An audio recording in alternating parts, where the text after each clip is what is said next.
Buonasera e ben ritrovate amiche e amici dell'atletica.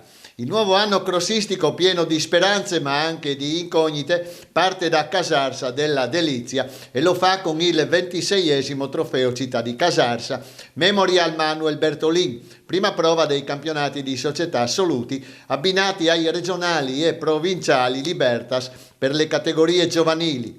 Casarsa prende il nome dal latino Casa Marsam, letteralmente Casa Arsa. Arsa da non intendersi come bruciata, ma piuttosto arida. L'appellativo della Delizia fu poi integrato con regio decreto il 18 agosto 1867 al fine di distinguerla da Casarsa Ligure.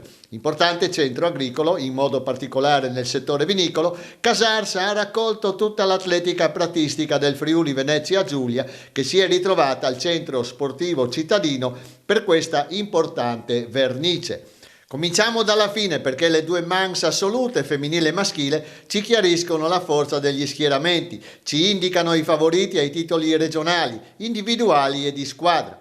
L'anno scorso erano stati Samantha Mattiussi e Samuele Della Pietra, un po' a sorpresa, ad affermarsi. Il carnico di Cercivento non era al via, causa la frattura al metatarso che gli ha precluso il debutto azzurro agli europei di Dublino. Tra le donne che hanno corso assieme agli junior, la Mans di 7 km continua la sua scalata ai piani superiori dell'atletica europea Ilaria Bruno, bruniera Friuli Intagli, promessa di categoria e di fatto che macina la distanza in 26 minuti netti, dove i suoi punti di riferimento sono stati i maschi, solo 3 dei quali le sono giunti davanti. Il secondo posto in 28,46 di una combattente come Arianna Del Pino, Malignani Libertà Surine, è risultato eccellente ottenuto a spese della compagna di squadra Samantha Mattiussi, terza in 29,12. Sentiamo la vincitrice al termine della sua maiuscola prova.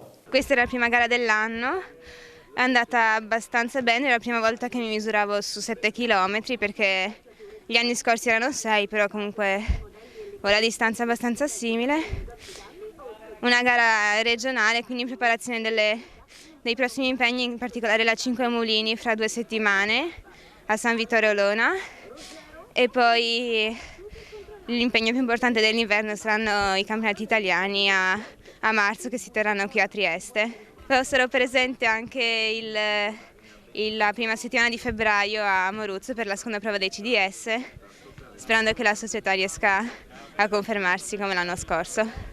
E passiamo ora agli juniores, che Cesare Caiani, compagno di team della Bruno, ha messo in fila con una condotta di gara da padrone assoluto. Il suo assolo lo ha portato al traguardo dopo 24 minuti e 39 in invidiabili condizioni di freschezza. Potenza e agilità, il 19enne di Sacile del tecnico Matteo Chiaradia, siepista della nazionale azzurra l'anno scorso ai mondiali di Nairobi e bronzo agli europei di Tallinn, si è messo alle spalle il compagno Yahya El Mazuri, 25,38, e Federico Cernaz, Trieste Atletica, 25,41. Anche su questo ragazzo, come sulla Bruno, ma non sono i soli, è riposto il futuro prossimo del nostro mezzofondo. Sentiamolo all'arrivo. Prima gara dopo tanto, soprattutto qua in regione, quindi sono contento del risultato, perché appunto non sono ancora in grande forma, però mi servirà come allenamento questa gara per vedere a che punto era la mia preparazione. Ho provato a partire forte sin dall'inizio, poi ho controllato per quasi tutto il tempo della gara fino all'ultimo giro che ho voluto provare ad aumentare per vedere come stavo e se ce la facevo, e ci sono riuscito, quindi sono contento anche per questo. Adesso l'obiettivo è arrivare in forma verso marzo, che ci sono gli italiani di cross a Trieste se non sbaglio, quindi quello là sono l'obiettivo di questa stagione invernale, e quindi finalizzerò gli allenamenti per arrivare pronto a quella gara e poi si penserà alla pista, prima gli italiani e poi il prossimo anno ci saranno i mondiali under 20, quindi l'obiettivo sarà fare bene anche quello quest'anno. E siamo ai seniores. Abdullah Musa, bruniera Friuli Intagli, ha riassaporato il dolce sapore della vittoria che a Casarsa ha messo spesso e volentieri il suo sigillo. Sta bene l'atleta di Ezio Rover che ha concluso i 10 km in 32,39 davanti a Tobia Beltrame, Trieste Atletica, secondo in 33 netti, a conferma del suo stato di grazia, che ha preceduto Svalto Zanella, Bruniera Friuli Intagli, terzo in 33-32. Convincenti performance di Matteo Spanu, Malignani Libertas Udine, quarto in 33-39, e del 21enne Fabio Vicic, Trieste Atletica, quinto assoluto in 33-51, ma primo delle promesse. Nella categoria allieve, che si sono confrontate su 4 km, tripletta Bruniera Friuli Intagli con Martina McDowell, prima in 16-13, accompagnato sul virtuale podio da Elena Copat, 16-48, e Camilla Miatto, 17-6. Anche negli allievi, che hanno affrontato la distanza di 5 km, netta vittoria di un altro atleta griffato Bruniera Friuli Intagli, Lorenzo Zanchetta, 17-16, che ha regolato Raffaele Sdrigotti, Libertas Friul Palmanova, 17-40, e Pietro Sergas, Trieste Atletica, 18-14. Ritirato uno dei favoriti, Thomas Campagna della Trieste Atletica. La mattinata si era aperta con le gare giovanili che erano valide per l'assegnazione dei titoli regionali e provinciali Libertas. Nelle ragazze, 1200 metri, ha vinto Cristina Treu, Malignani Libertas Udine. Nei ragazzi, 1600 metri, primo posto a Raffaele Trinco, GS Natisone Cividale. Categoria cadette, 1700 metri, appannaggio di Ginevra Cimarosti, Libertas San Vitese d'Urigon. Cadetti, 2200 metri, regolati da Lorenzo Perin, podisti Cordenons.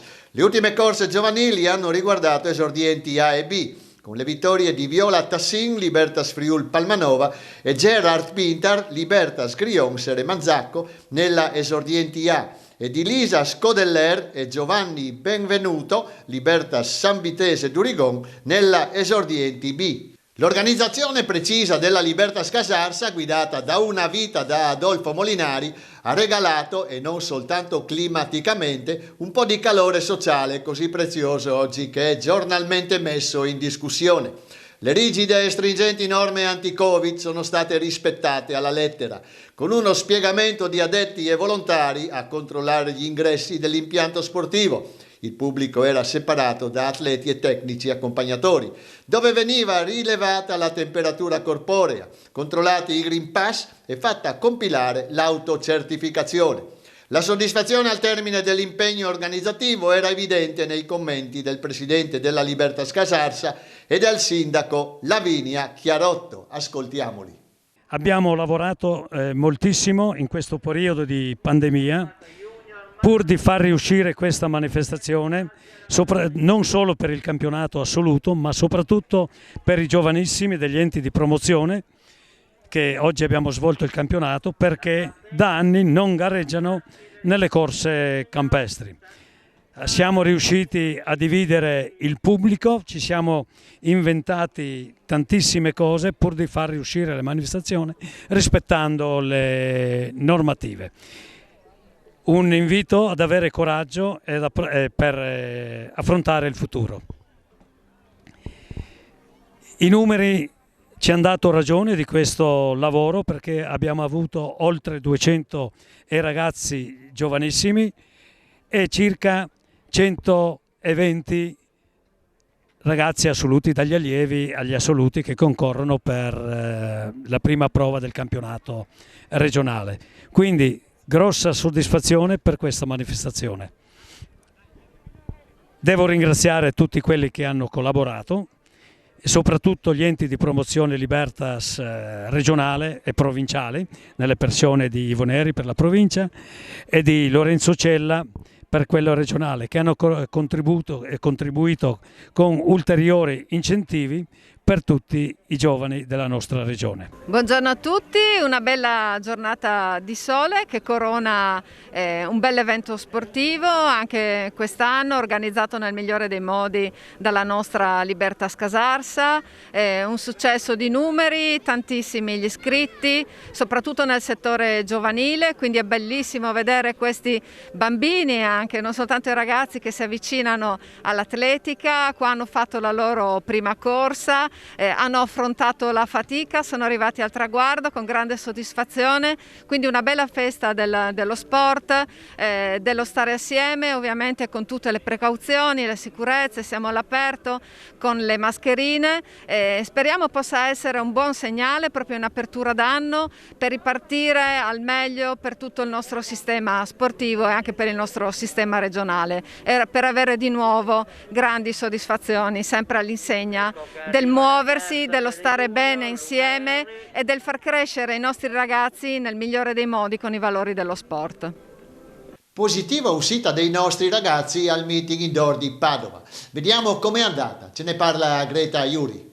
Rebecca De Martin, sacilese dell'atletica Bruniera Friulintagli, dopo un lungo periodo di assenza per infortunio, torna prepotentemente sulla scena del salto con l'asta. Al 30 dicembre, un giorno prima di lasciare la categoria promesse, si inerpica a Padova fino a 4,7, portando via il record regionale promesse indoor a Cristina Di Giorgio, figlia del presidente regionale, che lo deteneva con 3,90 dal 25 febbraio 2007, e avvicinando il record outdoor di Anna Giordano Bruno, 4,10 nel 2002. Ora, a 10 giorni di distanza, sempre a Padova, passata senior, ha piazzato un bel 4,10, che nelle graduatorie regionali assolute indoor è secondo solo ai 4,20 della Giordano e ai 4,15 della Carnielli. Attualmente si trova a Padova, dove studia giurisprudenza, ed è passata sotto le cure di Marco Chiarello. All'aperto vanta un 4,15 che risale al 2018, ma probabilmente il personal best ha i giorni contati, visto che ormai è pienamente tornata a volare alle quote che contano e che le appartengono.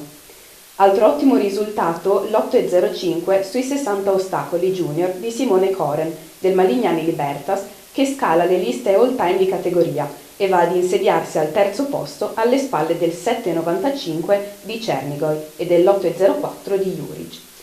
Il 19enne di Premariacco è in continua crescita e anche da lui si aspettano sostanziali progressi nel prosieguo della stagione. Buon esordio anche per Anna Costella, Bruniera Friulintagli, nel lungo. Alla prima gara da promessa atterra a 5,78 ed entra nella top 10 di categoria.